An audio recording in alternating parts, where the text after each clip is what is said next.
Bendiciones y gracias por unirte nuevamente a este estudio.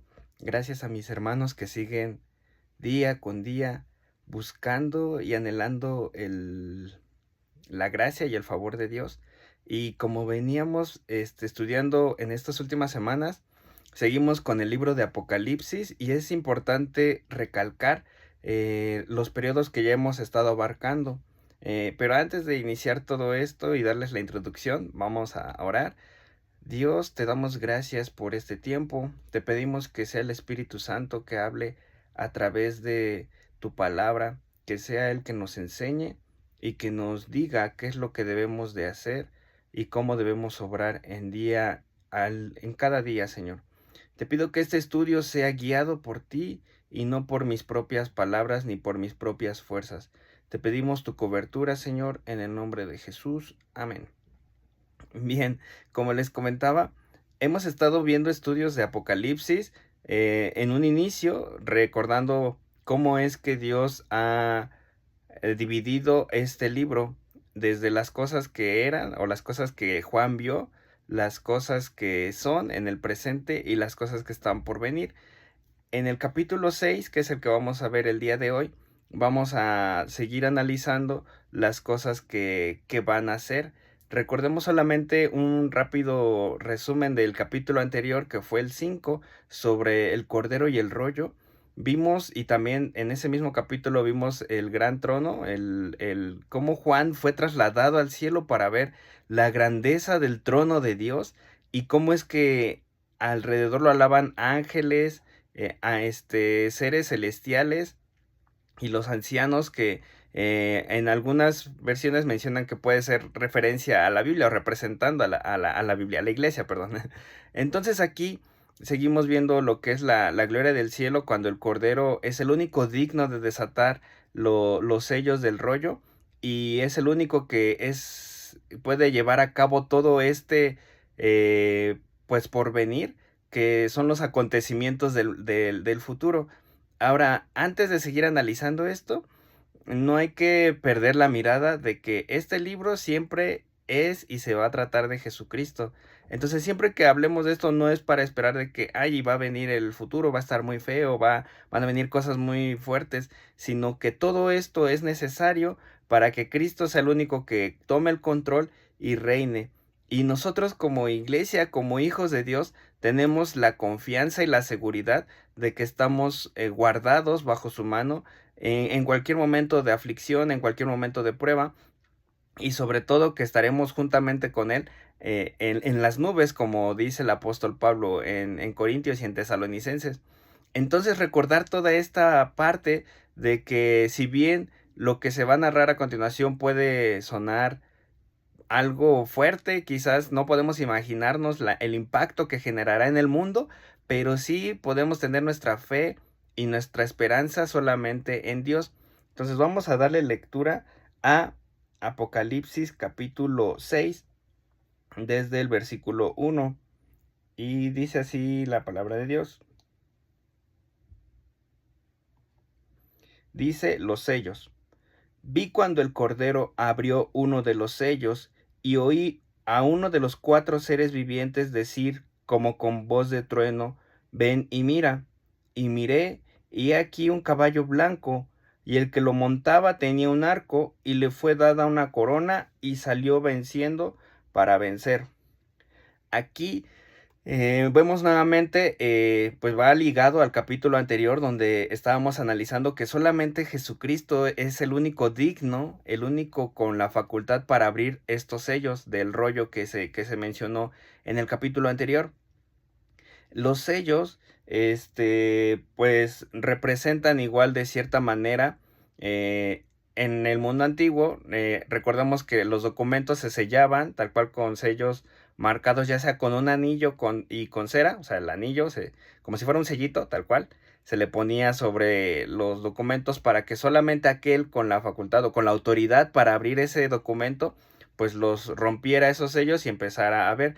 Entonces aquí pasa algo similar. En primera, ¿qué es el rollo? Muchas veces nos preguntamos, bueno, ¿qué es el rollo? ¿Qué información tiene? Algo que que pude buscar y leer acerca del rollo es que este representa el título de propiedad de la tierra. ¿Qué quiere decir eso? Cuando Adán pecó y desobedeció a Dios, recordemos que esa autoridad y ese dominio que él tenía le fue quitado, le fue arrebatado, y de cierta manera el enemigo, Satanás, vino a gobernar en cierta parte en el mundo, y lo vemos hoy en día también, que él tiene mucha influencia a nivel mundial sobre, pues, grandes cosas. Muchos quizás ya lo sabrán, sobre ciertas ideologías, sobre ciertos pensadores, pensamientos que surgen con respecto al tiempo. También puede pasar que tenga influencia sobre pues, personas que tienen poder, dictadores, todos esos gobernantes que también de cierta manera influyen cierto, pues, rasgo de lo que el enemigo quiere para este mundo. Entonces, lo que podemos notar es que este título de propiedad pues ya no le pertenece al hombre, como bien lo habíamos dicho en un inicio, debido a que Adán pecó. Entonces, ¿qué es lo que pasa? Este título de propiedad, cuando Jesucristo viene a la tierra y entrega su vida, le es nuevamente entregado a él. O sea, él vino, como dice la palabra, a restaurar la relación entre el hombre y Dios. Él vino a restituir y a reclamar ese título de propiedad. Entonces, el único soberano sobre el mundo, pues es Jesucristo. Aquí, este rollo, por lo tal, es el único que él puede, bueno, él es la única persona capaz de abrirlo porque a él le pertenece. Más adelante vamos a estar viendo cada uno de estos sellos, pero cabe nada más quería recalcar esa parte del título de la propiedad de la tierra y lo que representa este rollo.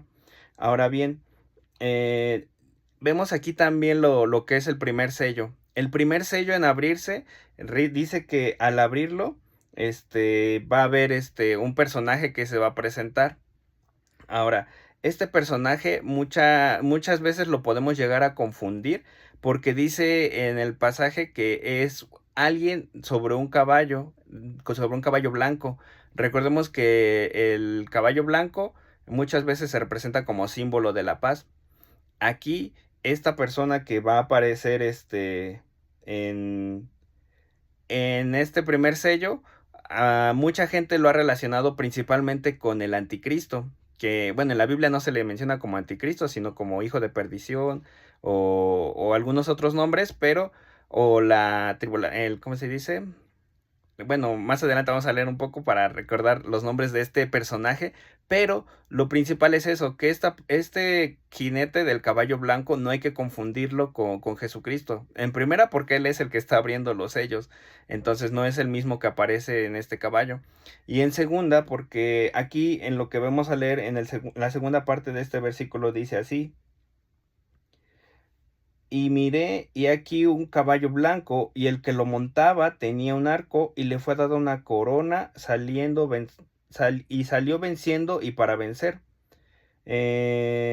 Más adelante vemos en el segundo caballo, dice: cuando abrió el segundo sello, oí al segundo ser viviente que decía: ven y mira, y salió otro caballo bermejo, y al que lo montaba le fue dado poder de quitar de la tierra la paz, y que se matasen unos a otros, y se le dio una gran espada. Entonces aquí es una de las partes más relevantes del por qué no se refiere a Jesucristo, el primer jinete del caballo blanco, porque posteriormente a la llegada de ese jinete surge un jinete de caballo rojo, y este jinete dice que, bueno, quita la paz del mundo y va a representar las guerras y va a haber mucha muerte. Entonces es irrelevante, bueno, no es lógico que sea Jesucristo el que llegue en el primer caballo, siendo que, para empezar, posteriormente en los siguientes capítulos se nos muestra el regreso de Jesucristo a la tierra, que ese es otro punto más importante. Y además, el hecho de que este anticristo, que es primer jinete que estamos mencionando, puede traer una paz falsa. Hoy en día la gente, y lo hemos visto en noticias, en muchas pues redes, sobre los conflictos internacionales que existen, tanto con Estados Unidos, con Rusia, con China, con muchos países, que si bien todos están tratando de llamar a que sea un periodo de paz, que no haya guerra, pero a veces sus actitudes parecen contradictorias. Ahora, no quiere decir que ya estemos viviendo en esos tiempos, sino que simplemente eso pues da una pauta a que cuando llegue este personaje, el anticristo, quiera hacer que todo el mundo, que todas las naciones vivan una cierta paz, pero recordemos que esta paz pues no es verdadera, es solamente una apariencia y posteriormente, como dice aquí en Apocalipsis, versículo 2 del capítulo 6, vemos que aparece el jinete del caballo rojo que representa la guerra, la sangre que se va a derramar en esos momentos. Entonces, eso es importante recalcarlo, que el jinete, pues del caballo blanco no es Jesucristo, sino el anticristo. Y también otra manera en la que podemos verlo es que Satanás siempre quiere usar, bueno, este anticristo es un aliado de Satanás y siempre quiere usar algo, imitar a Dios. Muchos lo saben que de cierta manera el anticristo o el Satanás siempre quiere imitar el poder de Dios. Entonces aquí levanta igual a un personaje que pretende ser Cristo, pero no lo es.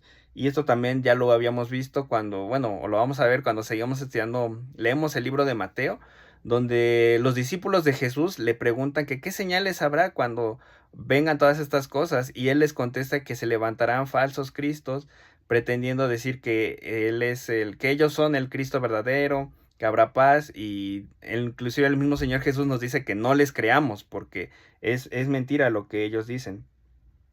Entonces aquí el anticristo se va a revelar como un farsante, no traerá la paz porque viene el caballo rojo que representa la guerra y esto es a lo que pues posteriormente podríamos llamar como una verdadera guerra mundial. Hoy en día también tenemos eso de rumores de guerra. Hay guerras, no digo que no haya. Hay guerras entre países actualmente. En Oriente, en otras, en Europa hay muchos lugares de conflicto. En África también, pero tal cual no se ha desatado una guerra mundial a gran escala como quizás en el siglo pasado. Entonces, cuando venga este personaje y se desate la guerra, eso sí va a denominarse como una verdadera tercera guerra mundial. Vamos a seguir leyendo más adelante. Dice en el versículo 3: cuando abrió el segundo sello, o bueno, perdón, en el versículo... Ajá, cuando abrió el segundo sello, oí al segundo ser viviente que decía: ven y mira. Y salió el caballo bermejo, eso ya lo leímos, en el versículo 5. Cuando abrió el tercer sello, oí al tercer ser viviente que decía: ven y mira. Y miré, y he aquí un caballo negro, y el que lo montaba tenía una balanza en la mano. Y oí una voz de en medio de los cuatro seres vivientes que decía: 2 libras de trigo por un denario, y 6 libras de cebada por un denario, pero no dañes el aceite ni el vino. Entonces, ¿a qué se refiere esta parte? Aquí podemos ver más que nada lo que representará ese periodo de guerra. Recordemos que cuando hay guerra, y lo vemos hoy en día también, hay noticias, hay muchos pues videos también de las situaciones que viven las personas que están envueltas en medio de esos conflictos internacionales. Vemos a gente que se queda sin hogar, que le es muy difícil encontrar alimento, que le es muy difícil pues tener lo necesario para vivir. Y en ese periodo de la gran tribulación, cuando estemos bien, bueno, cuando sucedan estas cosas, vamos a ver que el caballo negro representa también esa, de cierta manera, como injusticia, en la que habrá gente que tendrá pues necesidad de comprar. Y dice aquí que el trigo, bueno, hace referencia a un alimento básico. Entonces las cosas de la canasta básica, lo que es sustancial para vivir, van a aumentar de costo, va a ser muy difícil adquirirlas. Y por otro lado dice que no, le dice, bueno, aquí menciona que oyó la voz y dijo que no dañara el aceite ni el vino. ¿Eso a qué hace referencia? Podríamos entenderlo como las partes, los lujos que todavía habrá, porque hoy en día también vemos ese tipo de actitudes de que hay gente que tiene pues ciertos privilegios, no le cuesta nada, tiene suficiente economía para adquirir ciertas cosas, inclusive a veces excentricidades, o sea, cosas muy exóticas que obviamente pues no lo valen o que solamente son puros lujos. Y en ese tiempo pues seguirá existiendo también eso, esa marcada distinción entre gente con mayor poder adquisitivo que va a poder seguir disfrutando de cosas, pues no sé, sus manjares o cosas que, alimentos poco comunes que para ellos son un lujo, y mientras por otro lado va a haber gente que apenas si tendrá lo necesario para vivir. Entonces es un periodo de gran escasez para la mayoría, pero aún así va a haber gente pues de la élite, por así decirlo, que va a seguir adquiriendo sus productos. Ahora, ¿qué más podemos ver aquí? Eh, en lo que les decía, ¿no? La gente sencilla no podrá mantener a su familia, pero los lujos de los ricos van a seguir subsistiendo. Ahora vamos con el cuarto sello, dice en el versículo 7. Cuando abrió el cuarto sello, oí la voz del cuarto ser viviente que decía: ven y mira. Miré, y aquí un caballo amarillo, y el que lo montaba tenía por nombre Muerte, y el Hades le seguía, y le fue dada potestad sobre la cuarta parte de la tierra, para matar con espada, con hambre, con mortandad y con las fieras de la tierra. Este cuarto este cuarto jinete, que representa igual la muerte, pero a manos de pandemias y animales salvajes. Como bien lo hemos visto, ya ha sucedido hace unos años. El mundo atravesó el periodo de pandemia por COVID, y este tipo de pues enfermedades va a seguir proliferando en este tiempo de la gran tribulación. Y el punto principal es que pues nada va a poder detener a la muerte. O sea, va a haber gente que va a padecer mucho, va a morir. Y pero recordemos que este tipo de muerte, o sea, hoy en día también lo que podemos analizar y rescatar de todo esto es que no debemos preocuparnos solamente por la muerte física, sino por la muerte espiritual, que es la completa separación del hombre con Dios. Y eso es más preocupante que la muerte, pues por cualquier tipo de enfermedad, por hambruna, por lo que sea, que si bien obviamente no es nada fácil, no es nada sencillo, pero siempre debemos de tener nosotros confianza en que, pues si decidimos seguir a Jesús y obedecerle, la muerte física para nosotros no debe de ser, o no debe de causarnos tanto impacto más que la espiritual.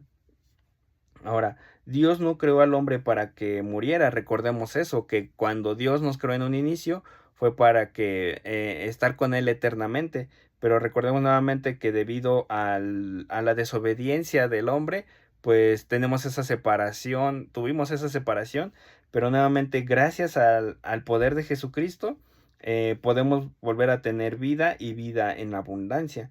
Entonces, esto que menciona aquí, todo el tipo de muerte que habrá, y toda pues sí, las gran parte de la humanidad que perezca por estas pandemias y estas hambrunas, no debemos de tener, o sea, de desanimarnos, sino que recordar que hay alguien más que puede sostenerte y que puede, librar tu alma, que es el Señor Jesucristo. Entonces siempre tener en cuenta ese mensaje y no desanimarnos. Ahora vamos a ver más adelante, en el siguiente versículo, dice el versículo 9. Cuando abrió el quinto sello, vi bajo el altar las almas de los que habían sido muertos por causa de la palabra de Dios y por el testimonio que tenían. Y aquí vamos a hacer una pausa porque vemos esta parte que dice, sobre estas almas. Muchas veces, y dice aquí que son, que habían sido muertos por la palabra de Dios y por el testimonio que tenían. Algunos autores mencionan que estas almas van a ser las personas que se salven durante la gran tribulación, y este es otro punto también que tener en cuenta. Y yo le encontré algo de sentido, espero no confundir a los demás. Pero en esta parte, cuando estábamos viendo los primeros capítulos de Apocalipsis, mencionamos también a las iglesias, el periodo de la iglesia, y algunos mencionan que después del capítulo 5 y en el 6, ya la iglesia ha sido arrebatada. O sea, mencionan estos capítulos, se mencionan algunos, bueno, la mayoría de autores lo marcan como de forma cronológica, es decir, que siguen esa línea de argumentación desde el inicio al final. Entonces los capítulos van en orden y mencionan que que la iglesia en este tiempo ya ha sido arrebatada, ya ha sido llevada al cielo, y por eso pues va a ser parte del, como que viendo todo lo que va a acontecer en el mundo. Ahora, en la en el versículo 9, donde vemos de las almas que habían sido quebrantados a causa de la palabra de Dios y el testimonio que tenían, algunos mencionan que esta parte se refiere a las personas que mueran durante la gran tribulación y que aún así lleguen a ser salvas. Eh, Igual no hay que confundirnos, es otro argumento que más adelante voy a recalcar un poco sobre el aspecto de muchos mencionan, y la Biblia también lo menciona, que para ser salvo debemos aceptar a Jesucristo y Él bueno, a reconocer que Él es nuestro Salvador. Y es la única manera de ser salvos, ¿no? Y bueno, bautizarnos en el Espíritu y en agua. Bueno, eso también lo vemos en algunas cartas de los apóstoles. Pero aquí, ¿qué es lo que hace la diferencia? Lo que podemos entender, y es igual una mera, pues, idea quizás, no es algo que lo tenga tal cual redactó la Biblia, pero puede ser que estas personas sí sean salvas después del arrebatamiento de la iglesia. Y vemos por qué. Porque en la Biblia se nos menciona acerca de que la iglesia es la esposa de Cristo, es aquella que tiene un lugar pues relevante en el cielo, es su compañera. Y hoy en día, si tú eres parte de una iglesia, yo te sigo invitando a que sigas. Bueno, sabemos que estamos en la iglesia, que vamos, pero me refiero a la iglesia en Cristo, aquellos que en verdad confían en Él, que lo obedecen, que seguimos compartiendo y predicando. Y pues no flaqueando, ¿no? Seguir adelante hasta que Él venga. Entonces esa iglesia de corazón, que en verdad somos en todo el mundo, va a ser arrebatada y tendrá un lugar especial en el cielo. Ahora, no quiere decir que después de la gran tribulación no vaya a salvarse nadie. Recordemos que aparte de estas personas que mencionan, más adelante se mencionan a 144,000 personas que también obviamente tienen parte, tienen un lugar allá en el cielo.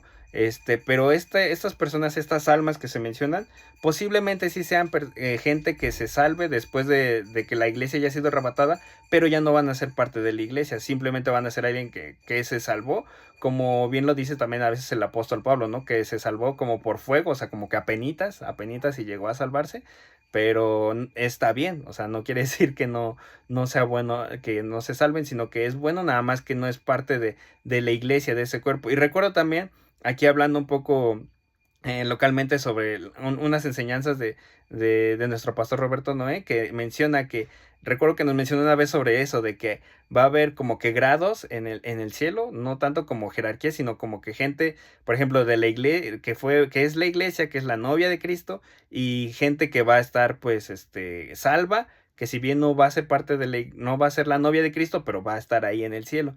Entonces, posiblemente estas personas que claman y dicen que buscan la venganza acerca de Dios, pues pueden ser estas personas que se salven durante la gran tribulación.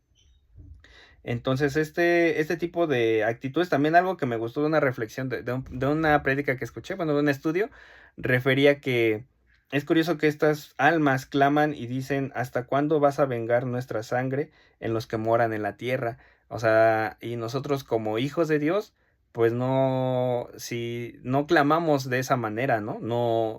No pedimos venganza tal cual. Y recordemos un mártir de la iglesia que fue Esteban, que fue uno de los primeros mártires, que al contrario, en vez de pedir venganza, les dice a Dios que no les tome en cuenta ese pecado. Entonces vemos un poco de distinción, y o sea, puede ser algo sencillo, pero da una pauta a que sí sea cierto esto de que estas personas no son parte de la iglesia, pero sí son salvas. Vamos a seguir leyendo más adelante. Dice en el versículo 11: y se les dieron vestiduras blancas, y se les dijo que descansasen todavía un poco de tiempo, hasta que se completara el número de sus consiervos y sus hermanos, que también habían de ser muertos como ellos. Entonces, durante la gran tribulación, no cabe duda que va a haber gente que, a pesar de que no fue arrebatada, va a seguir teniendo pues esa convicción de declarar a Dios como único Dios verdadero. Y cuando vengan estas situaciones de, porque va a haber también persecución a aquellos que proclamen el nombre de Cristo. Vimos anteriormente que el jinete blanco, del caballo blanco, va a querer dar la paz, y eso siempre lleva a traer todo como que parejo para todos. En el mundo así dicen, no, pues todo es parejo, entonces van a tratar de hegemonizar el idioma, las culturas quizás, y en muchos casos también la religión. Entonces por eso va a haber gente que diga, no, pues sí, si tú sigues otra cosa que no está establecida, pues cuello. Entonces es algo que va a llegar a pasar, y es por eso que estas personas van a ser perseguidas y igual, este, pues asesinadas a causa del testimonio de Dios. Vamos al versículo 12, que dice: Miré cuando abrió el sexto sello, y aquí hubo un gran terremoto, y el sol se puso negro como tela de silicio, y la luna se volvió toda como sangre, y las estrellas del cielo cayeron sobre la tierra, como la higuera deja caer sus higos cuando es sacudida por un fuerte viento. Y el cielo se desvaneció como un pergamino que se enrolla, y todo monte y toda isla se removió de su lugar. Y los reyes de la tierra, y los grandes, los ricos, los capitanes, los poderosos, y todo siervo y todo libre, se escondieron en las cuevas y entre las peñas de los montes, y decían a los montes y a las peñas: Caed sobre nosotros y escondednos del rostro de aquel que está sentado sobre el trono y de la ira del Cordero.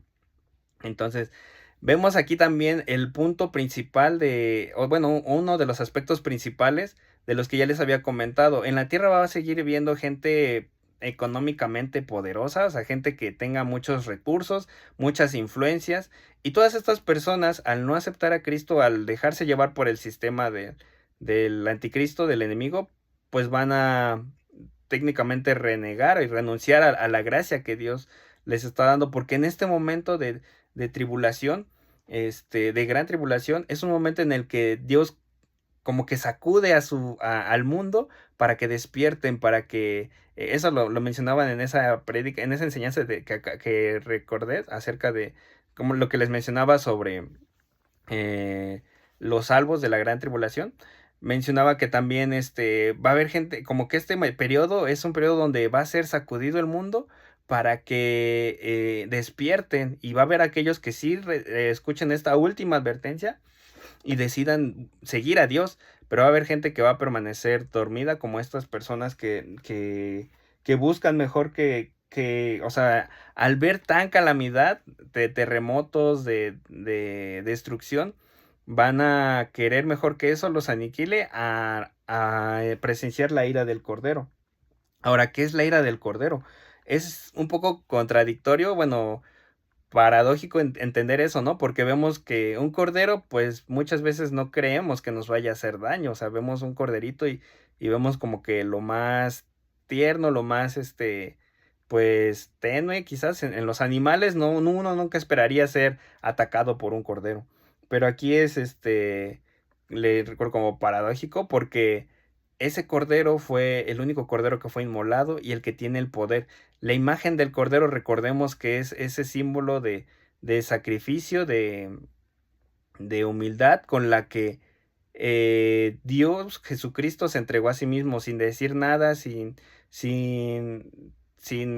denunciar nada, simplemente fue obediente a la muerte de cruz, y es por eso que se le da también esa potestad.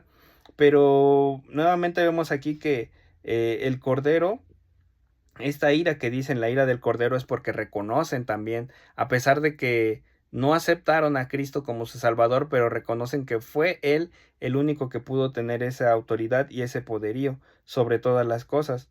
Entonces vemos también hoy en día eso, que mucha gente, inclusive los no creyentes, les resulta muy interesante la vida de Jesucristo, cómo es que vivió, cómo es que vino y cómo es que se entregó, o sea, siendo que Él tiene todo el poder del universo.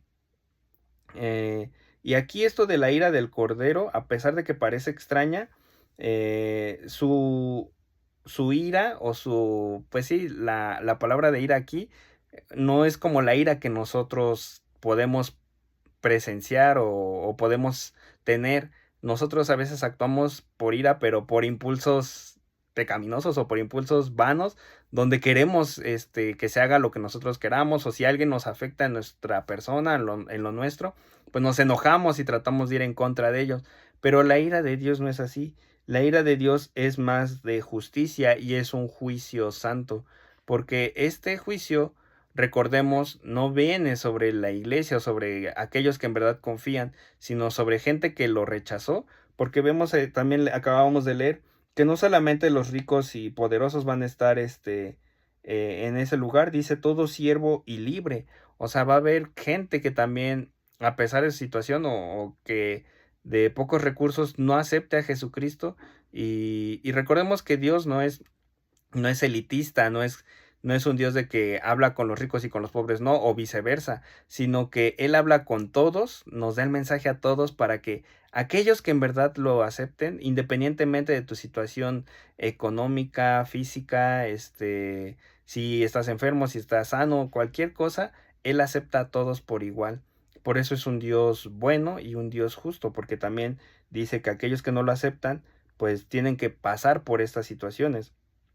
Entonces, es técnicamente el mensaje del Evangelio revelándose hasta estos tiempos, y como decía el Señor Jesucristo, aquellos que no lo reciben a Él, no reciben su nombre, no lo aceptan, ya son condenados porque no decidieron aceptar al verdadero Hijo de Dios. Entonces es algo que tenemos que tener muy en cuenta al leer esta parte, de que si bien es un periodo que va a haber muchas cosas trágicas, pero es un llamado para que hoy en día, que estamos en el tiempo de la gracia, podamos acercarnos a Él sin temor y podamos estar pues simplemente firmes con Él, firmes ante su presencia, y gracias a lo que Él ha hecho y lo que sigue haciendo. Simplemente es quitar nuestro ego, quitar nuestra altivez y postrarnos ante el único que es digno de ser exaltado. Más adelante vemos este, que cómo es que Dios, bueno, leíamos esta parte, ¿no? De que en el versículo 17, bueno, seguimos leyendo. En el versículo 17, porque el gran día de su ira ha llegado, ¿y quién podrá sostenerse en pie? Eso vamos a abordarlo primeramente Dios en el siguiente capítulo, pero hasta aquí hemos estudiado pues a grandes rasgos lo que son los primeros 6 sellos, los primeros 6 sellos, y hemos visto pues muchas cosas sobre lo que vendrá, pero más allá de lo que está por venir, debemos recordar también que este mensaje sí fue escrito para nosotros, para la iglesia, para que entendamos también de lo que Dios nos está librando, y de que siempre debemos de tener nuestra confianza puesta en Él. Va a haber muchas situaciones difíciles en la gran tribulación. Obviamente nadie quiere estar ahí, pero aún así, si llegase a haber alguien, como vemos aquí, va a haber mártires o personas que no renieguen a Dios en ese momento. Dios aún así los va a aceptar. Quizás no sean la novia de Cristo, pero sí van a tener su parte allá, porque decidieron también dar su vida por el nombre de Jesús. Entonces hoy en día estamos también, quizás no corremos hoy en día tal cual diariamente el temor a perder la vida a causa de nuestra fe, pero no debemos de esperar a que llegue ese tiempo, sino que hoy en día podemos seguir orando, ayunando, hablándole a Dios, teniendo esa comunión con Él, para que nos guíe a que compartamos este mensaje a más gente, y más gente sea salva, más gente pueda conocerle a Él y tenga la seguridad de que en cualquier momento donde se encuentren, solamente Dios es el único que nos puede sostener y nos puede librar de toda tribulación. Y hoy en día esa invitación sigue abierta a aquellos que deseen confesarle como su Salvador y decidan obedecerle ante todo. Entonces, espero que este estudio haya sido de bendición, solamente una muestra de lo que puede llegar a pasar, pero tenemos la confianza y la seguridad de que Jesucristo es nuestro único sostén, nuestro único Rey. Vemos aquí que Él es el Cordero, Él es el único que fue inmolado, el único digno de abrir esos sellos, y el único juez y abogado que tenemos también para con nosotros. Entonces, vamos a darle gracias por este tiempo y espero que si tienes alguna duda, algún comentario, no dudes en dejarlo, igual compartirlo con los hermanos para que podamos seguir creciendo. Padre, te damos gracias por este tiempo, te pedimos que sea tu palabra la que siga recordándonos en todo momento que eres tú el único Rey justo, que tu juicio es verdadero, que podemos recurrir a ti en momentos de necesidad y que estamos seguros en que tú nos guardarás hasta el día de tu regreso, cuando estemos juntamente contigo en las nubes, y pase lo que pase durante el tiempo de la gran tribulación, que siempre recordemos que es tu voluntad la que se está cumpliendo y que tú eres un Dios justo y verdadero. En el nombre de Jesús te damos gracias. Amén.